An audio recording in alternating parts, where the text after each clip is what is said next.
L'Espagne est le premier pays d'Europe à instaurer des congés menstruels. Se acabó ir a trabajar con dolor. C'est une nouvelle mesure pour mieux protéger les femmes souffrant de règles douloureuses. Mais paradoxalement, ça pourrait plutôt avantager les salariés masculins. Alors on va essayer de comprendre si ces congés menstruels peuvent être une bonne idée, mais il ne nous reste déjà plus que 2 minutes. Chez nous, en Belgique, on estime qu'une femme sur 3 ne peut pas travailler pendant plusieurs jours par mois à cause des douleurs menstruelles. Ça pourrait même être plus, parce que c'est un sujet qui est assez tabou. Justement, pour bien comprendre de quoi on parle, encore faut-il bien expliquer ce que sont des règles douloureuses. Ça peut prendre plusieurs formes, mais c'est surtout connu comme une maladie qu'on appelle l'endométriose. On parle de coups de poignard, de coups de couteau dans le bas du ventre, vraiment des douleurs par spasme, par contraction, qui sont très souvent accompagnées de symptômes de type diarrhée, constipation, rapports sexuels douloureux, troubles urinaires, infertilité.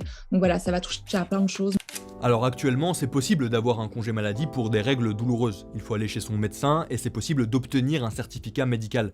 Mais l'idée des Espagnols, c'est de lever complètement le tabou en permettant d'avoir un congé spécial pour ces douleurs menstruelles. Alors l'idée n'est pas forcément nouvelle, on a d'autres exemples dans le monde, mais tous ne sont pas forcément super.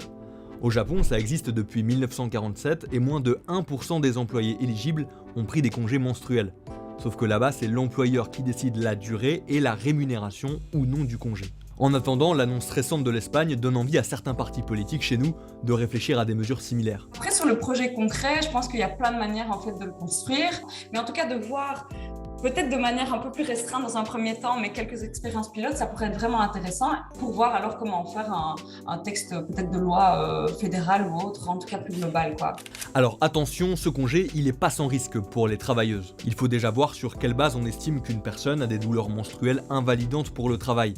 Et puis cela pourrait aussi créer une discrimination des femmes sur le marché du travail. C'est ce que pense la Fédération des entreprises de Belgique, qui craint que les employeurs privilégient des salariés masculins si ce congé, conçu pour les femmes, venait à voir le jour.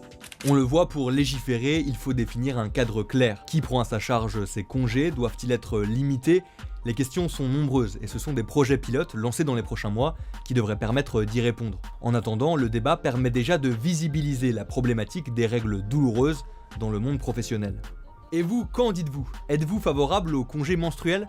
Écrivez-nous en commentaire et abonnez-vous à notre chaîne pour ne rater aucun épisode.